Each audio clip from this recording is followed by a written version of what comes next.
ಈಗ ಎಷ್ಟರ ಮಟ್ಟಿಗೆ ನಿಮ್ಮ ಕಾಯಿಲೆ ಗುಣಗಳಿದೆ? ನಾನು 100% ನಾರ್ಮಲ್ ಆಗಿದ್ದೀನಿ ಮೇಡಮ್. 100% 100% ನಾರ್ಮಲ್ ಇದ್ದೀನಿ. ನಿಮ್ಗೆ ಹೇಳ್ಬೇಕು ಅಂತಂದ್ರೆ ಈಗ 10 ವರ್ಷದ ಕೆಳಗೆ ನನ್ನ ಮಗನ ಮದುವೆ ಆಯ್ತು.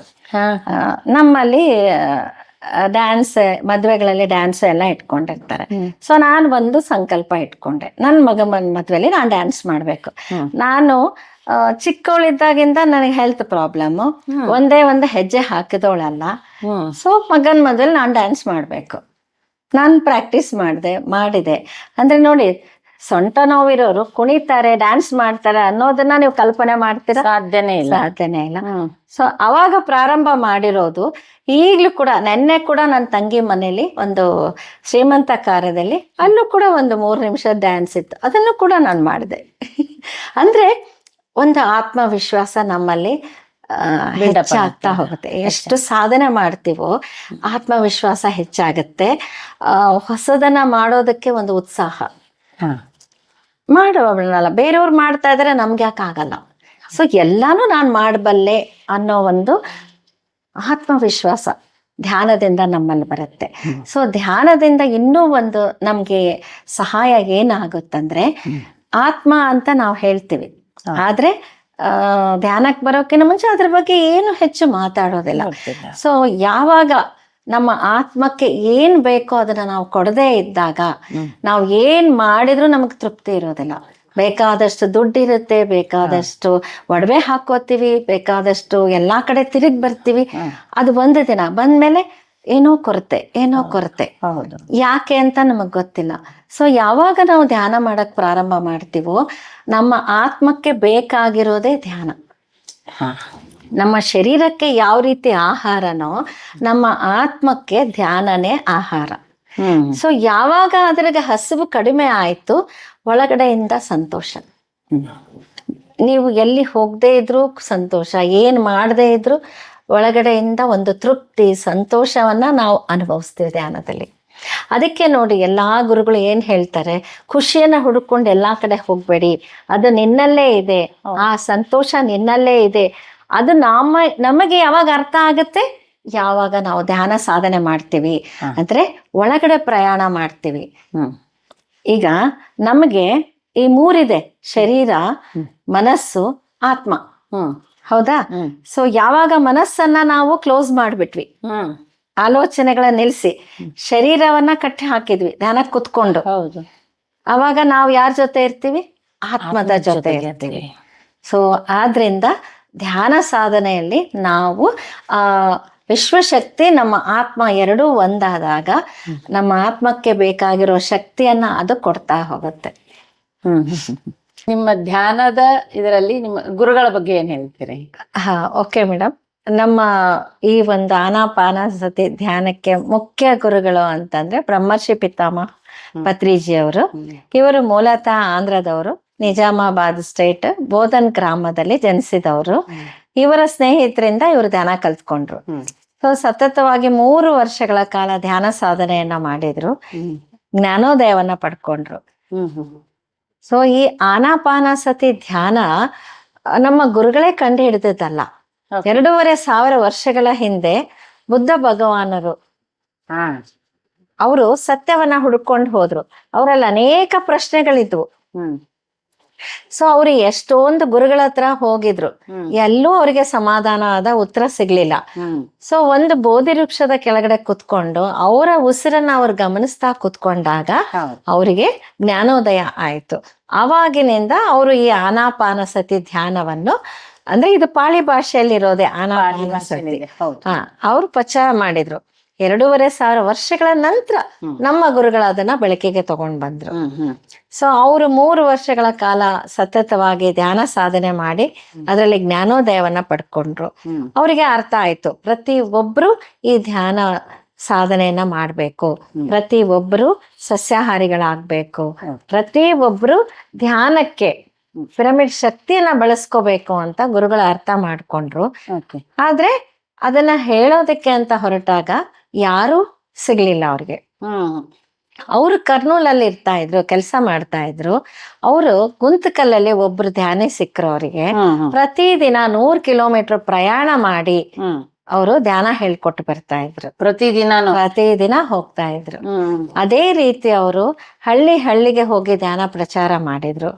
ಇಡೀ ಭಾರತ, ಹೊರದೇಶಗಳಲ್ಲಿ 80 ಹೊರದೇಶಗಳಲ್ಲೂ ಧ್ಯಾನ ಪ್ರಚಾರವನ್ನ ಅವರು ಮಾಡಿದ್ರು. ಸೊ ಅವರು ಧ್ಯಾನ ಹೇಳೋದಕ್ಕೆ ಹೋದಾಗ ಎಷ್ಟು ಜನ ಇದ್ದಾರೆ ಅಂತ ನೋಡ್ತಾ ಇರ್ಲಿಲ್ಲ. ಒಬ್ರಿದ್ರೆ ಒಬ್ರಿಗೆ ಹೇಳೋರು, ಇಬ್ರು ಇರ್ಲಿ 4 ಜನ ಇರ್ಲಿ, ಎಷ್ಟು ಜನ ಇದ್ರೆ ಅದು ಎಲ್ರೂ ಇದ್ದಾಗ ಏನ್ ಹೇಳ್ಬೇಕು ಅದೆಲ್ಲವನ್ನು ಅವ್ರಿಗೆ ಅವ್ರು ಹೇಳ್ತಾ ಇದ್ರು. ಅಂದ್ರೆ ನೀವು 1000 ಜನ ಇರ್ಲಿ, ಅದ್ರಲ್ಲಿ ಒಬ್ಬನಿಗೆ ಧ್ಯಾನ ಬಂದ್ರೆ ಸಾಕು, ಅವನು ಒಬ್ನು ಧ್ಯಾನಿ ಆಗಿ ಅವನು ಎಷ್ಟು ಜನರಿಗೆ ಧ್ಯಾನ ಕಲಿಸ್ತಾನೆ. ಆದ್ರಿಂದ ನಿಮ್ಮ ಪ್ರಯತ್ನ ನೀವು ಮಾಡಿ. ಅಯ್ಯೋ ಎಲ್ಲಿ ಹೋದ್ರು ಧ್ಯಾನಕ್ಕೆ ಯಾರು ಬರ್ತಾ ಇಲ್ಲ, 1000 ಜನ ಬಂದ್ರು ಅದ್ರಲ್ಲಿ ಎಷ್ಟು ಜನ ಧ್ಯಾನ ಪ್ರಾಕ್ಟೀಸ್ ಮಾಡ್ತಾರೆ ಗೊತ್ತಿಲ್ಲ ಅಂತ ನೀವು ಅನ್ಕೋಬೇಡಿ ಅಂತ ನಮ್ಗೆಲ್ಲ ಅವರು ಹೇಳೋರು. ಧ್ಯಾನವನ್ನ ಮಾಡ್ಬೇಕು ಅಂದಾಗೆ ಒಂದು ರೂಲ್ಸ್ ಇರುತ್ತೆ, ನಾವು ಹೇಗ್ ಕೂಡ್ಬೇಕು, ಹೇಗೆ ಕಾಲನ್ನ ಮಡಿಚ್ಕೋಬೇಕಂತ, ಆ ತರ ಏನ್ ಕಂಡೀಷನ್ಸ್? ಸೊ ಈ ಧ್ಯಾನದಲ್ಲಿ ಆಸನ ಬಹಳ ಮುಖ್ಯವಾದದ್ದು. ಸೊ ಕೆಳಗಡೆ ಕೂತ್ಕೊಂಡ್ರೆ ಸುಖಾಸನ. ಸುಖಾಸನದಲ್ಲಿ ಕೂತ್ಕೊಂಡು 2 ಕೈಗಳನ್ನ ಲಾಕ್ ಮಾಡ್ಕೊಂಡು, ಕನ್ನಡಕ ಇದ್ರೆ ಕನ್ನಡಕವನ್ನ ತೆಗೆದಿಟ್ಟು ಕಣ್ಮುಚ್ಕೋಬೇಕು. ಅಥವಾ ಕೆಳಗಡೆ ಕೂತ್ಕೊಳ್ಳೋದಕ್ಕೆ ತೊಂದರೆ ಆದ್ರೆ ಸೋಫಾ ಮೇಲೆ ಕೂತ್ಕೋಬಹುದು, ಕುರ್ಚಿ ಮೇಲೆ ಕೂತ್ಕೋಬಹುದು.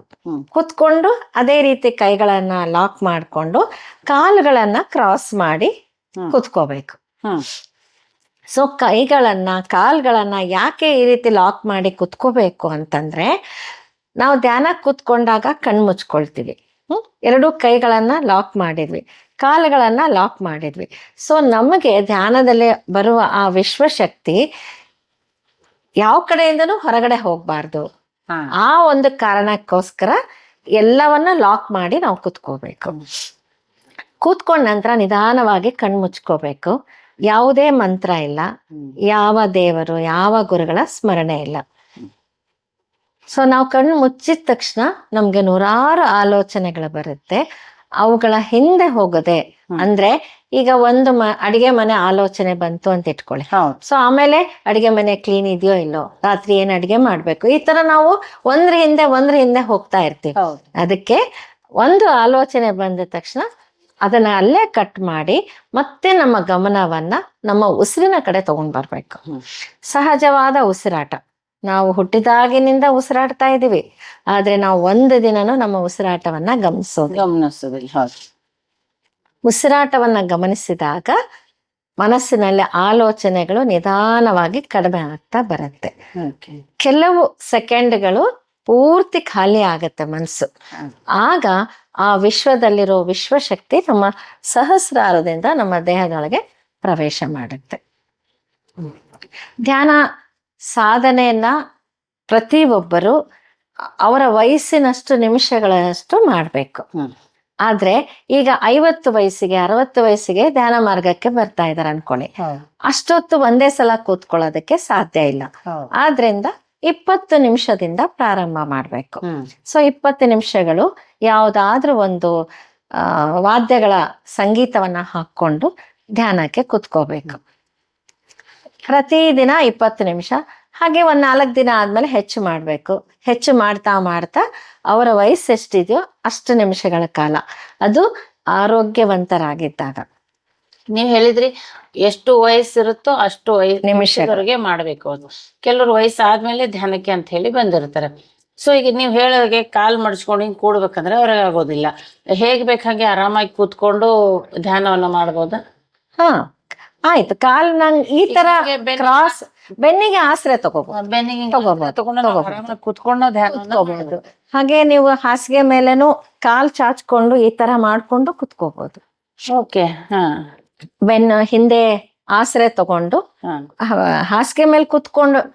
ಕೆಲವೊಬ್ಬರಿಗೆ ರಾತ್ರಿ ನಿದ್ದೆ ಬರಲ್ಲ, ಬೆಳಗ್ಗೆ 2 ಗಂಟೆ 3 ಗಂಟೆಗೆ ಎಚ್ಚರ ಆಗ್ಬಿಡುತ್ತೆ.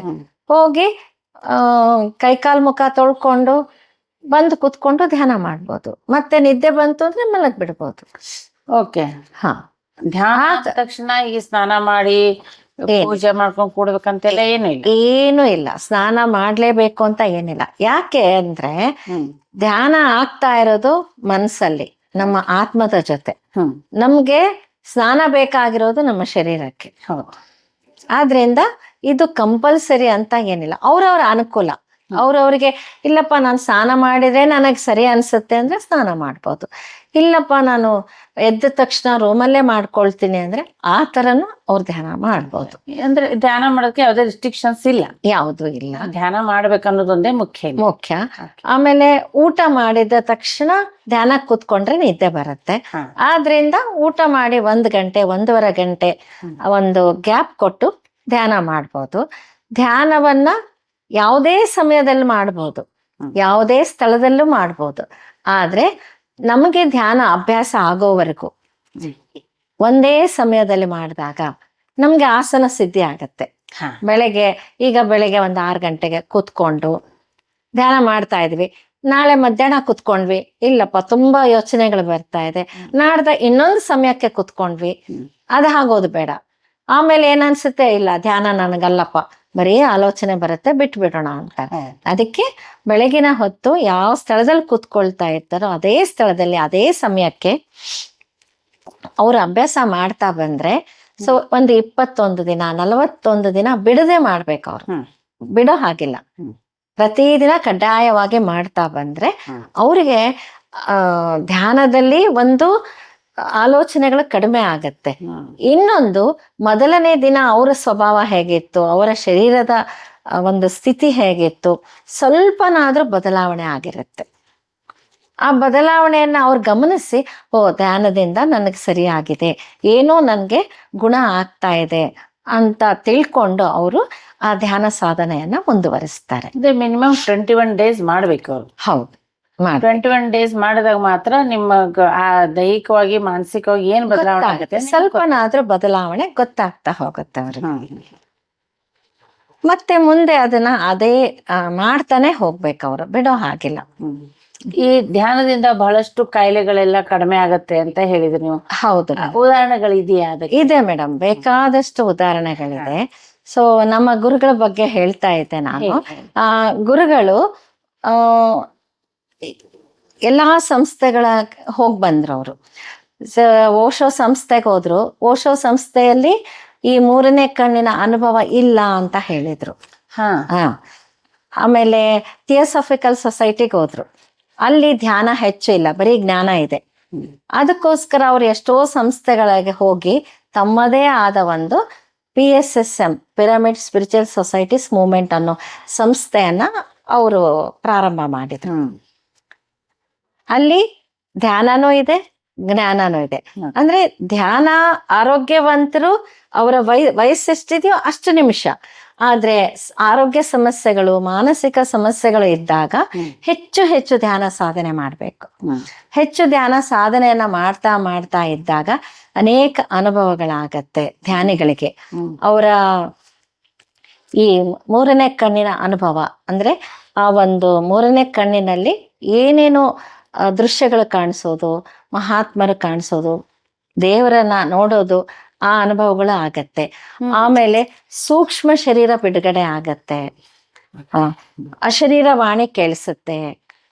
ಆಮೇಲೆ ನಮ್ಮ ಆತ್ಮದಿಂದ ಇಂಟ್ಯೂಷನ್ಸ್ ಅಂತ ಹೇಳ್ತೀವಿ, ಅವುಗಳು ನಮಗೆ ಕೇಳಿಸ್ತಾ ಹೋಗುತ್ತೆ. ಹೀಗೆ ಅನೇಕ ಅನುಭವಗಳು ಧ್ಯಾನದಲ್ಲಿ ಆಗ್ತಾ ಬರುತ್ತೆ. ಸೊ ನಮಗೆ ಏನಾದ್ರೂ ಕಾಯಿಲೆಗಳು ಬಂದಿದೆ ಅಂದ್ರೆ ಧ್ಯಾನ ಸಾಧನೆ ಹೆಚ್ಚು ಹೆಚ್ಚು ಮಾಡ್ಬೇಕು. ನಾವು ಹೆಚ್ಚು ಧ್ಯಾನ ಸಾಧನೆ ಮಾಡಿದಾಗ ಕಾಯಿಲೆಗಳಿಗೆ ತುಂಬಾ, ಅಂದ್ರೆ ಈಗ ಉದಾಹರಣೆಗೆ ನಮ್ಮಲ್ಲಿ ಬೆಳಗಾವಿಯಿಂದ ಒಬ್ರು ಅಜ್ಜಿ ಬಂದಿದ್ರು. ಅವರಿಗೆ ಕ್ಯಾನ್ಸರ್ ಇತ್ತು, ಆದ್ರೆ ನಮ್ಗೆ ಹೇಳಿರ್ಲಿಲ್ಲ ಅವರು. ಸೊ ಅವ್ರ ತಂಗಿ ಮನೆಗೆ ಬಂದು ಬೆಳಗ್ಗೆ ತಿಂಡಿ ತಿನ್ಕೊಂಡು ಊಟ ಕಟ್ಕೊಂಡು ಪಿರಮಿಡ್ ಅಲ್ಲೇ ರಾತ್ರಿವರೆಗೂ ಇರ್ತಿದ್ರು. ಎಷ್ಟಾಗುತ್ತೋ ಅಷ್ಟು ಧ್ಯಾನ ಮಾಡೋದು, ಸ್ವಲ್ಪ ಹೊರಗೆ ಬಂದು ಸ್ವಲ್ಪ ಓಡಾಡಿ ಮತ್ತೆ ಕುತ್ಕೊಂಡು ಧ್ಯಾನ ಮಾಡೋದು. ರಾತ್ರಿವರೆಗೂ ಧ್ಯಾನ ಮಾಡ್ತಾ ಇದ್ರು. 1 ತಿಂಗಳು ಆ ರೀತಿ ಮಾಡಿ ಅವ್ರ ಕ್ಯಾನ್ಸರ್ ಅನ್ನ ಸಂಪೂರ್ಣವಾಗಿ ಸರಿ ಮಾಡ್ಕೊಂಡ್ರು. ಇವಾಗ ಅವ್ರಿಗೆ ಕ್ಯಾನ್ಸರ್ ಇಲ್ಲ? ಇಲ್ಲ, ಕ್ಯಾನ್ಸರ್ ಇಲ್ಲ ಅವ್ರಿಗೆ. ಅದು ಡಾಕ್ಟರ್ ಸರ್ಟಿಫೈ ಮಾಡಿದ್ದಾರೆ? ಹೌದು, ಹೌದ್ರಿ. ಪ್ರತಿ ಒಬ್ರು ಧ್ಯಾನಕ್ಕಿಂತ ಮೊದಲು ಅವರ ರಿಪೋರ್ಟ್ ತೋರಿಸ್ತಾರೆ, ಧ್ಯಾನದ ನಂತರ ಅವರ ರಿಪೋರ್ಟ್ ಅನ್ನ ತೋರಿಸ್ತಾರೆ. ಬೇರೆಯವ್ರದ್ದು ಬಿಡಿ. ಸೊ ನಾನು ಕೂಡ ಈ ನವರಾತ್ರಿಯಲ್ಲಿ ನನಗೆ ಯೂಟ್ರಸ್ ಅಲ್ಲಿ ಅಂದ್ರೆ ಗರ್ಭಕೋಶದಲ್ಲಿ ಒಂದು ಫೈಬ್ರಾಯ್ಡ್ ಇದೆ ಚಿಕ್ಕದು. ಅದು ಬಯಾಪ್ಸಿಗೆ ಟೆಸ್ಟಿಗೆ ಕಳಿಸ್ಬೇಕು, ಮತ್ತೆ ಅದನ್ನ ಆಪರೇಷನ್ ಮಾಡ್ಬೇಕು ಅಂತ ಹೇಳಿದ್ರು. ಹ್ಮ್. ಆದ್ರೆ ನವರಾತ್ರಿಯಲ್ಲಿ ತುಂಬಾ ಎನರ್ಜಿ ಇರುತ್ತೆ ಹೌದು. ವಾತಾವರಣದಲ್ಲಿ ಎಲ್ಲಾ ಕಡೆ. ಹೌದು. ನಾನು ಪ್ರತಿದಿನ 6 ಗಂಟೆಗಳ ಕಾಲ ಹ್ಮ್. ಧ್ಯಾನ ಮಾಡಿ 11 ದಿನ ಆಮೇಲೆ ನಾನು ಸ್ಕ್ಯಾನಿಂಗ್ ಮಾಡಿಸ್ಕೊಳಕ್ಕೆ ಡಾಕ್ಟರ್ ಹತ್ರ ಹೋದೆ. ಡಾಕ್ಟರ್ ಸ್ಕ್ಯಾನಿಂಗ್ ಮಾಡಿದಾಗ ಫೈಬ್ರಾಯ್ಡ್ ಇರ್ಲಿಲ್ಲ. 2 ರಿಪೋರ್ಟ್ ನನ್ನ ಹತ್ರ ಇದೆ. ಮೊದಲನೇ ರಿಪೋರ್ಟ್ ಆಮೇಲಿನ ರಿಪೋರ್ಟ್ 2 ನನ್ನ ಹತ್ರ ಇದೆ. ನೀವು ಈ 9-11 ದಿವಸಗಳ ಧ್ಯಾನ ಮಾಡೋಗು ಮೆಡಿಸಿನ್ ತಗೊಳ್ತಿದ್ರಿ? ಇಲ್ಲ, ಏನು ಮೆಡಿಸನ್ ಇಲ್ಲ. ಮೆಡಿಸಿನ್ ಕೊಟ್ರಿ? ಇಲ್ಲ ಇಲ್ಲ, ಓಕೆ. ಯಾವುದು ಇಲ್ಲ. ಅವ್ರು ಆಪರೇಷನ್ ಮಾಡ್ಬೇಕು ಅಂತ ಹೇಳ್ಬಿಟ್ಟು ಆಪರೇಷನ್ ಮಾಡ್ಬೇಕು ಬನ್ರಿ ಅಂತ ಹೇಳಿದ್ರು. ಹೌದೌದು. ಸೊ ನಿಮಗ ಅವಾಗ ಏನು ಹೆಲ್ತ್ ಪ್ರಾಬ್ಲಮ್ಸ್ ಕಿರಿಕಿರಿ ಎಲ್ಲ ಏನೂ ಇಲ್ಲ? ಇಲ್ಲ ಮೇಡಮ್, ಏನೂ ಇರ್ಲಿಲ್ಲ.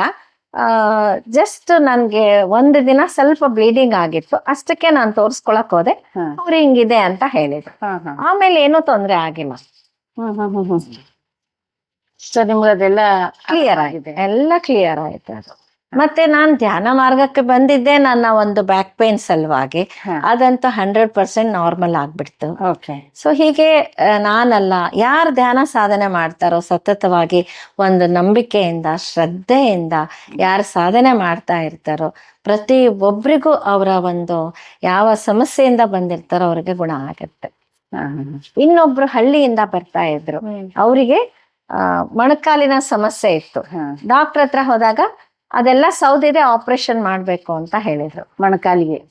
ಓಕೆ. ಅವ್ರು ಏನ್ ಮಾಡಿದ್ರು, ಆಪರೇಷನ್ ಮಾಡಿಸ್ಕೊಳ್ಳೋದು ಬೇಡ, ನಾನು 21 ದಿನ ಪಿರಮಿಡ್ ಅಲ್ಲಿ ರಾತ್ರಿ ಧ್ಯಾನ ಮಾಡಿ ಮಲ್ಕೊಂಡು ಊರಿಗೆ ಹೋಗ್ತೀನಿ ಅಂತ ಊಟ ಕಟ್ಕೊಂಡ್ ಬರೋರು. ಅವ್ರ ಹಳ್ಳಿಯಿಂದ 2 ಬಸ್ ಚೇಂಜ್ ಮಾಡ್ಕೊಂಡ್ ಬರ್ಬೇಕಾಗಿತ್ತು. ಸೊ ಊಟ ಕಟ್ಕೊಂಡ್ ಬರ್ತಾ ಇದ್ರು.